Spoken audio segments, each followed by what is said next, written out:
Il est temps de nous occuper des affaires du Père. Il est temps de nous occuper des affaires du Père. Mes frères et mes sœurs bien-aimés, nous sommes le vendredi 8 octobre et voici le sous-thème de notre méditation du jour. Lisons ensemble dans Luc au chapitre 2.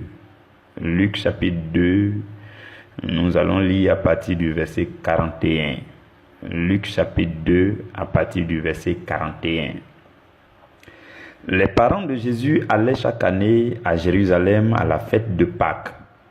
Lorsqu'il fut âgé de 12 ans, ils y montaient selon la coutume de la fête. Puis, quand les jours furent écoulés et qu'ils s'en retournaient, l'enfant Jésus resta à Jérusalem. Son père et sa mère ne s'en aperçurent pas. Croyant qu'il était avec leurs compagnons de voyage, ils firent une journée de chemin et le cherchaient parmi leurs parents et leurs connaissances. Mais ne l'ayant pas trouvé, ils retournaient à Jérusalem pour le chercher. Au bout de 3 jours, ils le trouvaient dans le temple, assis au milieu des docteurs, les écoutant et les interrogeant. Tous ceux qui l'entendaient étaient frappés de son intelligence et de ses réponses.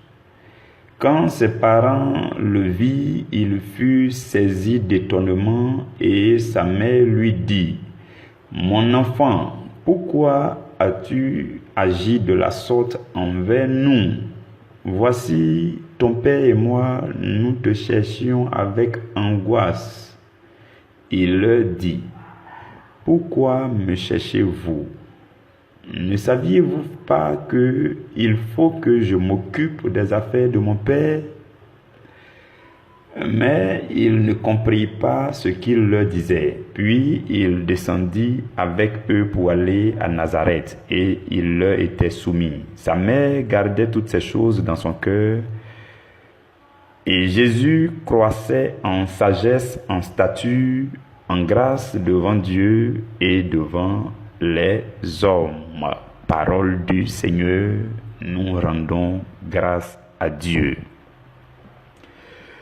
Dieu éternel, Dieu saint, Dieu puissant, nous voici réunis autour de ta parole. Nous sommes là avec nos cœurs. Nous désirons ardemment que ton esprit, le Saint-Esprit, nous aide à être de plus en plus disposés pour entendre de toi durant ce temps de méditation. Les cœurs ouverts, l'attention bien disposée, nous venons comme des personnes assoiffées qui viennent pour s'abreuver à la source que tu es. Communique-nous l'eau vive, communique-nous ce qui vient de toi pour nous restaurer, pour nous combler. Seigneur, en ce jour, nous te prions de nous enrichir encore, de nous fortifier encore. Roi de gloire, je prie au nom de Jésus que ce temps de méditation produise de grands fruits dans la vie de mes frères, de mes sœurs. Seigneur, que ta parole accomplisse parfaitement sa mission dans la vie de celui qui est connecté maintenant. Seigneur, où que chacun de nous se trouve, que ta parole entre dans la vie de chacun, que ta parole opère pour accomplir ta volonté parfaite pour chacun de nous, pour notre épanouissement, pour que ta gloire, Seigneur, soit sur notre vie et que tu sois glorifié à travers nos vies. Je te recommande toutes choses à compter de cet instant et je passe le relais au Saint-Esprit qui est déjà là afin qu'il prenne de plus en plus le contrôle de toutes choses à compter de cet instant et au nom de Jésus. Amen. Mes bien-aimés frères et sœurs, dans le texte que nous venons de lire, la Bible parle du Seigneur Jésus qui, pour ses parents, s'était égaré. Et lorsque ses parents vont le retrouver, il est dans le temple, au milieu des docteurs, les écoutant et les interrogeant. Et ses parents vont dire, mais tu nous as mis dans l'angoisse parce qu'on te cherche depuis 3 jours. Et Jésus va dire, pourquoi me cherchez-vous? Vous voyez, frères et sœurs, souvent quand on lit la Bible, en fonction de ce qui est à l'intérieur de nous, de notre état d'âme, le ton avec lequel on entend les versets bibliques n'est pas forcément le ton sous lequel la chose s'est passée réellement. Comprenez ce que je veux dire? La manière dont Jésus a dit, pourquoi me cherchiez-vous? Ne saviez-vous pas qu'il faut que je m'occupe des affaires de mon Père? Si vous êtes quelqu'un qui présentement, vous êtes dans une atmosphère colérique ou bien vous allez lire ça avec un ton qui n'est pas forcément le ton avec lequel la chose s'est passée. Et voilà pourquoi certains disent Jésus a parlé comme s'il a parlé durement à ses enfants, à ses parents, pardon. Par exemple, aux noces de Cana, il a dit, femme, qu'y a-t-il entre toi et moi? Tu n'étais pas là-bas, tu ne sais pas sous quel ton il a parlé. Donc, on ne peut pas dire qu'il a été dur, ainsi de suite. Vous comprenez? Donc, souvent, en fonction, nous-mêmes, là, notre manière de comprendre certaines choses, c'est en fonction de notre propre état. Donc, voilà pourquoi, quand on est suffisamment positif et suffisamment paisible, on comprend la chose avec beaucoup de positivité. Vous comprenez? Et Jésus va dire, pourquoi me cherchez-vous? Parce qu'il faut que je m'occupe des affaires de mon Père.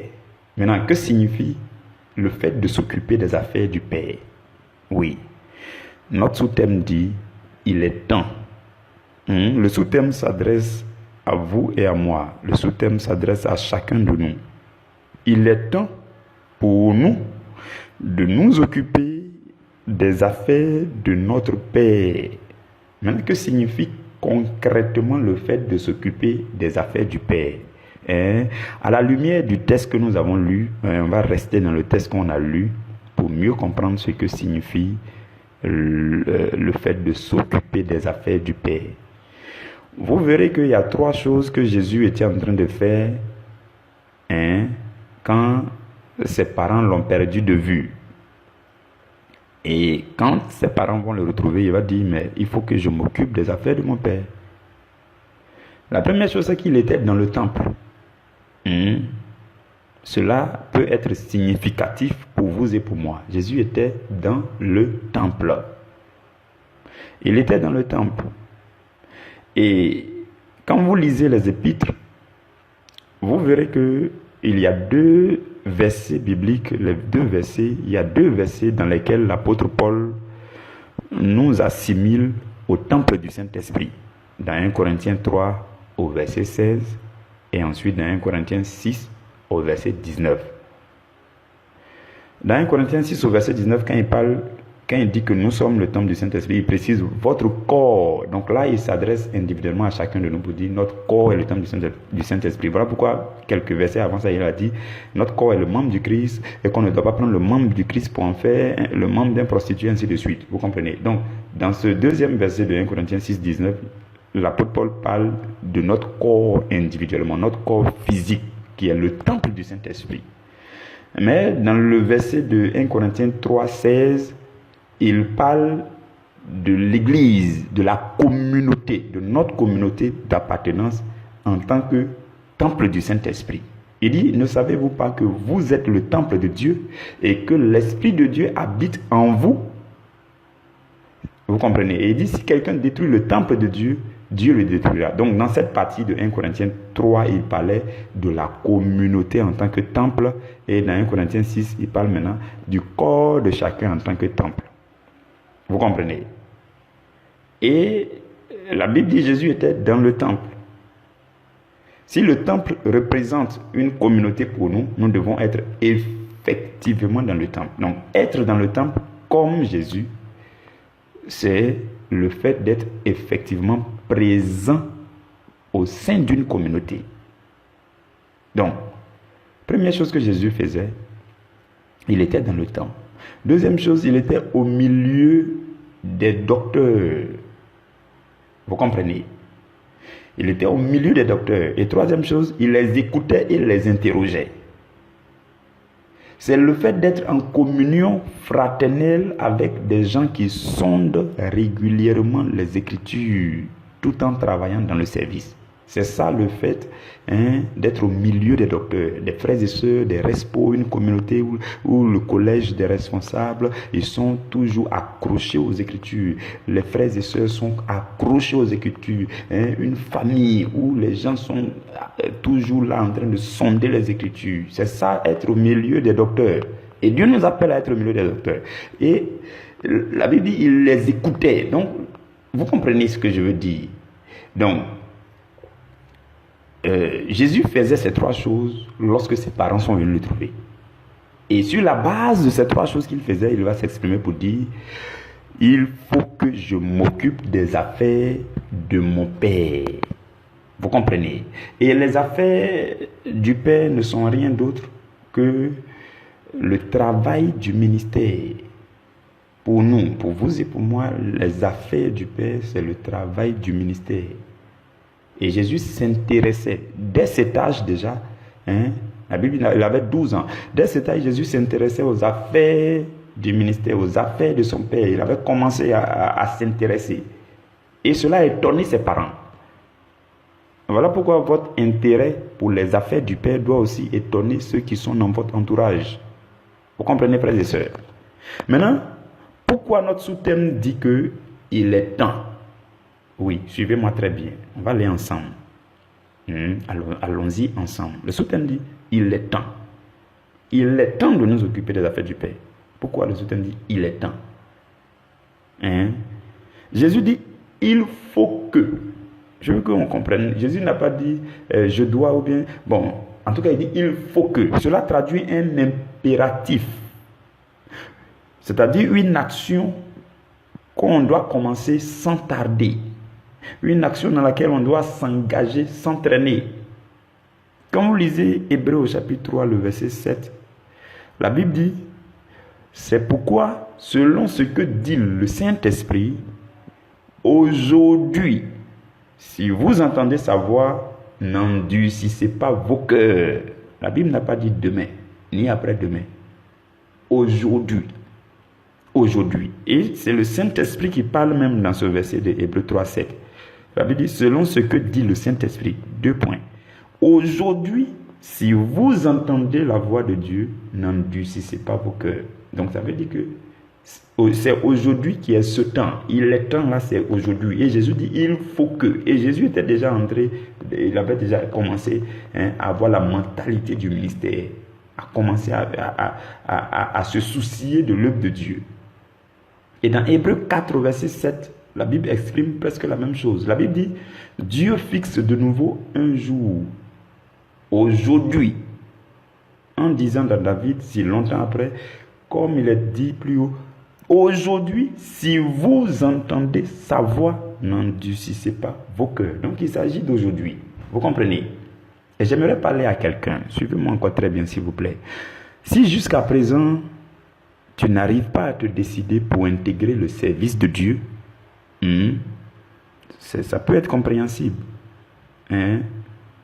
Ça peut être compréhensible. Je vais rentrer dans ta manière de voir. Sans doute, tu te dis que tu n'es pas prêt. Tu es encore enfant dans la foi. Tu veux attendre jusqu'à ce que ta foi soit plus solide, jusqu'à ce que Christ grandisse très bien en toi. Tout ça, c'est très bien comme réflexion. C'est vraiment bon. Mais ce que je voudrais te dire, c'est que le Jésus enfant qui est en toi a déjà la mentalité du ministère. Le Jésus enfant, il a la mentalité du ministère. Tu dis, Jésus est encore petit en moi. Jésus n'a pas encore grandi en moi. Je ne suis pas encore fortifié en Jésus. Jésus n'est pas encore formé en moi. L'apôtre Paul dit dans le livre de Galates, Je prie pour vous, pour que Christ soit formé en vous. Donc toi, tu dis, Christ n'est pas encore formé en moi. Donc je n'entre pas encore dans le ministère. Mais ce que je veux te dire, c'est que Christ, sans être formé, il était enfant. Il était enfant. Dans le verset 43, la Bible dit, l'enfant Jésus. L'enfant Jésus. C'est l'enfant Jésus qui avait déjà la mentalité du ministère. Donc c'est bien de se dire, non, je ne suis pas encore prêt. Jésus n'a pas encore bien pris mon cœur. Jésus n'a pas encore grandi dans mon cœur. Ma foi n'est pas encore solide. C'est bien. Mais c'est exactement à ce stade-là que Jésus qui est en toi veut s'intéresser au ministère. Vous comprenez? Donc pendant que tu estimes que le Jésus qui est en toi est encore enfant, nous disons que c'est lorsque Jésus était enfant qu'il avait déjà soif de faire les premiers pas dans les affaires de son Père. Vous comprenez, frères et sœurs? Le niveau de foi que tu as est déjà suffisant pour commencer dans le ministère. Oui, je voudrais te le dire. C'est déjà suffisant. On ne te demande pas de venir dans le ministère pour commencer à prêcher tout de suite. Non, c'est pas ce que nous sommes en train de dire. Parce que ce n'est pas du tout cohérent. Ni pour te confier des tâches trop compliquées pour toi. Parce que Jésus même, là, il a appris pendant des années avant de commencer son ministère à grande échelle. Vous comprenez? Et il y a une chose que je ne cesse de dire à mes frères et sœurs bien-aimés qui sont dans le groupe prioritaire à l'évangile B. C'est ma perception du ministère. Peut-être que ce n'est pas correct ou bien peut-être ce n'est pas généralisé. Mais pour moi, on ne confie pas une tâche à quelqu'un à qui on n'a pas appris préalablement comment exécuter une tâche. Ça, c'est ma perception personnelle. Tous ceux qui sont dans le groupe B, ils le savent avec moi. Je mise beaucoup sur la formation de tous ceux qui s'engagent dans le ministère. Oui, c'est pas à pas. On doit t'expliquer les choses. C'est progressivement. Tu ne viens pas tout de suite et puis... Parce que si on le fait, ça serait une manière de t'exposer. Parce que peut-être ton niveau spirituel n'est pas... ton autorité spirituelle n'a pas atteint un certain niveau et puis on te met comme ça au devant des choses. Tu risques d'être exposé. Voilà pourquoi dans le ministère aussi, c'est un cheminement, il y a un début, il y a une phase que j'appelle la phase de votre perfectionnement. Donc durant cette phase, on va t'enseigner, on va t'expliquer les choses pas à pas, les détails du ministère, les principes. Il y a ce qu'on appelle même l'éthique du ministère. Vous comprenez, frères et sœurs? Donc c'est tout un cheminement, un apprentissage progressivement, pas à pas. Parce que je refuse de le faire. Je n'aime pas mettre quelqu'un dans une situation compliquée. Il sera stressé et puis il ne dort pas bien à la maison. Tu es femme au foyer et puis tu es toujours stressé parce que tu es entré dans le ministère. Ce n'est pas ma perception. Je ne pense pas comme ça. Pour moi, le peu de temps que tu peux donner à Dieu, on utilise ce temps pour aller avec toi progressivement, pour que tu sois d'abord nourri au sujet du ministère, pour que tu comprennes le ministère. Et au fur et à mesure, on commence à te confier une tâche, 2 tâches, 3 tâches au fur et à mesure. Et tu évolues comme ça. Et pendant ce temps, on t'évalue et on t'aide à grandir dans le ministère. C'est progressivement. On ne vous dit pas entrer dans le groupe B pour venir prêcher le lendemain. Ce n'est pas de ça qu'il s'agit. Si on le fait, on n'est pas cohérent envers nous-mêmes. Jésus lui-même, il a pris suffisamment de temps pour former ses disciples pendant 3 ans et demi avant de partir. Vous comprenez? Donc le ministère, ce n'est pas le stress. Le ministère, ce n'est pas de dire non, oh non, comme je n'ai pas fait aujourd'hui, je pleure, oh non, on va me blâmer. Ce n'est pas de ça qu'il s'agit. C'est une vie qui est censée être relaxe, sans stress, épanouissant. Parmi les frères et sœurs, la communion fraternelle, les témoignages de foi, de vie, de prière des uns et des autres, ça vient pour te fortifier, puis tu demeures là, on enseigne, on forme sur le ministère, on donne les détails, les principes, les secrets, les choses les plus profondes. Vous savez que sur les grands groupes là, les enseignements que je vous donne, il y a des choses plus profondes que je refuse de dire ici, parce que certains ne vont pas comprendre, ou bien ils vont comprendre d'une autre manière. Mais dans le groupe B, les enseignements qui sont là-bas, il y a plus de secrets qui sont révélés là-bas. Les choses les plus puissantes qui sont révélées là-bas. C'est pourquoi l'apôtre dit, je vous donne la nourriture, la nourriture pour les enfants. Mais dans le groupe B, c'est la nourriture solide. Solide. Vous comprenez? Donc, ça, c'est en quelque sorte ma manière de percevoir le ministère. Pour moi, il y a une phase de perfectionnement. Dans le livre d'Éphésiens, chapitre 4, j'aimerais qu'on analyse les versets 11 et 12. La Bible dit, « Et il a donné les uns comme apôtres, les autres comme prophètes, les autres comme évangélistes, les autres comme pasteurs et docteurs. » Maintenant, le verset 12. Le verset 12 dit, « Pour le perfectionnement des saints, en vue de l'œuvre du ministère et de l'édification du corps du Christ. » C'est magnifique, hein?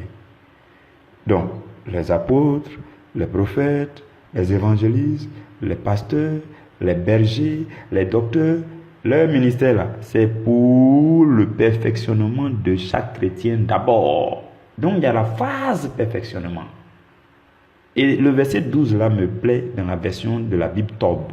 Dans la Bible Tob, le verset 12 dit, afin de mettre les saints en état d'accomplir le ministère pour bâtir le corps du Christ.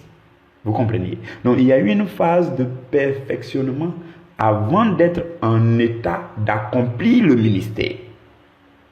Vous comprenez? Donc, il y a une phase d'apprentissage, pas à pas. On commence à te mettre à l'œuvre une fois, une première fois, une deuxième fois, et puis on prend ta température à chaque fois. Au début, il y en a qui disent non, c'est stressant. Non, on va aller pas à pas. Ne t'en fais pas. Le Saint-Esprit prendra le relais progressivement. Vous comprenez, frères et sœurs? Donc, il est temps d'intégrer le ministère. Et quand on intègre, on passe par une phase d'apprentissage, de perfectionnement. Frères et sœurs, je vous le dis, c'est la vérité. Écoutez-moi très bien. Mieux vaut intégrer le service du ministère dans le but d'apprendre d'abord et d'exercer ensuite, d'exercer plus tard. Mieux vaut avoir cette mentalité. C'est-à-dire, j'intègre le ministère dans le but d'apprendre d'abord au sujet du ministère. Vous comprenez? L'erreur, c'est de ne pas répondre à l'appel. C'est-à-dire, pendant qu'on lance l'appel maintenant, l'erreur, c'est de dire non, je ne réponds pas à l'appel maintenant. Et tu vas aller apprendre, au lieu de répondre maintenant pour aller apprendre, non, tu ne vas pas le faire, tu vas attendre. Et tu vas répondre à l'appel au moment où toi-même tu te sens capable d'exercer. Ça, c'est une grosse erreur. On intègre le ministère d'abord dans le but d'apprendre et pour exercer plus tard. Maintenant, si toi tu dis que tu n'intègres pas maintenant parce que tu n'es pas capable, et puis tu attends le jour où tu seras capable, tu entres dans le ministère. Ce n'est pas comme ça, c'est une grave erreur. Je vais vous expliquer. Dieu n'a pas besoin de vos capacités. Je vais vous le dire, Dieu n'a pas besoin de vos capacités. Il a besoin de vous, avec vos faiblesses actuelles, afin de vous rendre capable de ses capacités surnaturelles. Je pense qu'il y a un sous-thème qui est prévu dans ce sens. On va bien parler de ça. Dieu n'a pas besoin de vos capacités. Donc n'attendez pas d'être trop capable de vos capacités avant d'entrer dans le ministère. Vous entrez dans le ministère et Dieu vous rend capable dans le ministère. Et ce sont ces capacités qui vous remplissent dans le ministère. On ne fait pas l'œuvre de Dieu parce qu'on se sent capable. Mais on fait l'œuvre de Dieu parce que Dieu nous rend capable de la faire. Vous comprenez? Donc, il est temps de vous engager dans le service afin que vous passiez par l'étape de votre perfectionnement en vue de l'œuvre du ministère. Si vous restez à votre propre école du Saint-Esprit, si vous dites non, je veux rester à ma propre école du Saint-Esprit, ça veut dire quoi? Je ne doute pas du fait que le Saint-Esprit est avec toi dans tes méditations personnelles pendant que tu n'es dans aucune communauté, tu n'es dans aucun service. Je ne doute pas que le Saint-Esprit est avec toi, il n'y a pas de souci. J'appelle ça ta propre école du Saint-Esprit. Si tu veux rester à ta propre école du Saint-Esprit, et tu veux t'engager dans le ministère au moment où tu t'estimeras capable, si l'homme de Dieu auprès de qui tu vas aller là, s'il est quelqu'un qui connaît le ministère, il va te mettre sur le banc de touche. Il va te faire passer par toutes les étapes de début, malgré tes capacités. Oui. Parce que il est question de vous imprégner progressivement de la vision, d'épouser progressivement ce que j'appelle l'esprit du ministère. Et c'est tout un cheminement. toute une évolution. Donc, il est temps de nous occuper des affaires de notre Père, de commencer dans le service pour que le Père nous enseigne, nous fortifie, nous investisse de son pouvoir, de son autorité pour nous rendre capables et pour exercer par la suite. Vous comprenez, frères et sœurs? C'est comme ça, c'est cette mentalité que vous et moi on doit avoir. C'est comme ça. On n'entre pas dans le ministère parce qu'on est capable. Moi, je le fais. Si quelqu'un se sent trop capable et puis rentre dans le ministère, je le mets à la première étape. Tu commences tout à zéro. Oui, on va voir où tu veux partir. Ta soif de prêcher là, c'est pas avec moi. Tu sais prêcher déjà. Nous, on ne sait pas prêcher. On apprend à prêcher.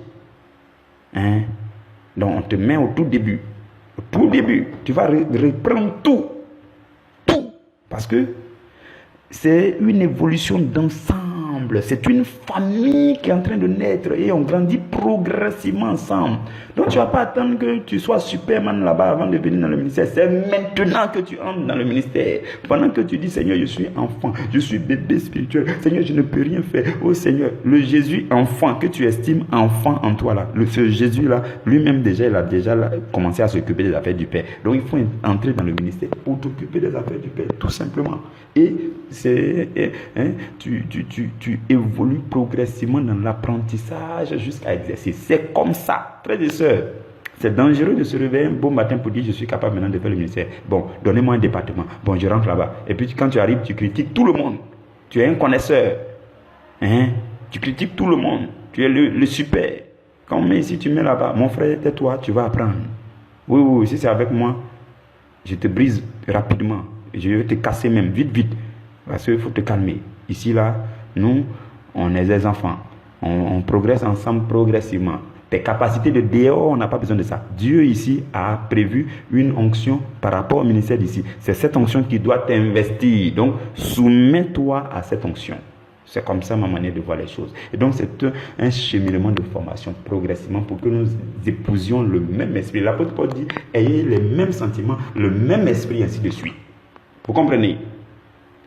C'est ça. Bon, maintenant, avant de terminer, permettez-moi de vous donner 8 bonnes raisons pour lesquelles vous pouvez commencer maintenant sans tarder. Vous pouvez intégrer le ministère maintenant sans tarder. 8 bonnes raisons. C'est pour récapituler un peu tout ce que nous avons dit. Pour nous dire qu'il est temps de nous engager dans les affaires du Père. Pas pour aller prendre les affaires entre les mains pour faire exercer le ministère tout de suite. Non, mais pour commencer par l'étape de perfectionnement pour apprendre progressivement et grandir dans le ministère pour exercer le ministère.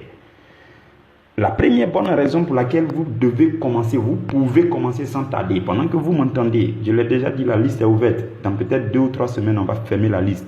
Et puis, c'est fini. Tous ceux qui sont sur la liste, on les fait intégrer dans le groupe B. Je pense que 2 semaines, c'est trop parce qu'il faut qu'on fasse tous les préparatifs nécessaires, tout ça. La première bonne raison pour laquelle vous devez entrer dans le service du ministère sans tarder, c'est pour vous sanctifier vous-même davantage et mieux entretenir votre salut. Vous sanctifier davantage et mieux entretenir votre salut. Deuxième bonne raison, pour être formé sur les détails et les principes du service du ministère. Troisième bonne raison, pour être un gagneur d'âme efficace. Parce que souvent on est maladroit parce qu'on n'a pas appris, on n'a pas bien appris les choses. On n'a pas bien reçu les détails. Donc, si vous voulez être un gagneur d'âme efficace, c'est la troisième bonne raison. Intégrez maintenant le ministère. Quatrième bonne raison, c'est pour bénéficier de la communion fraternelle de l'équipe de service. Vous entrez dans une toute nouvelle famille et puis la chaleur de tout le monde se dégage autour de vous et puis ça vous affermit aussi. Cinquième bonne raison, c'est pour participer vous aussi à la transformation des vies, des personnes. Sixième bonne raison, c'est pour être sur la liste du personnel dans le royaume. Oui, vous êtes sur la liste. Dès que vous entrez dans le ministère, vous êtes sur la liste du personnel. Vous êtes compté parmi le personnel du royaume. Septième bonne raison, c'est pour prouver votre amour pour votre Dieu en joignant l'acte à vos paroles. Huitième et dernière bonne raison, c'est pour plus d'autorité sur l'ennemi de votre destinée, l'ennemi de votre famille. Amen.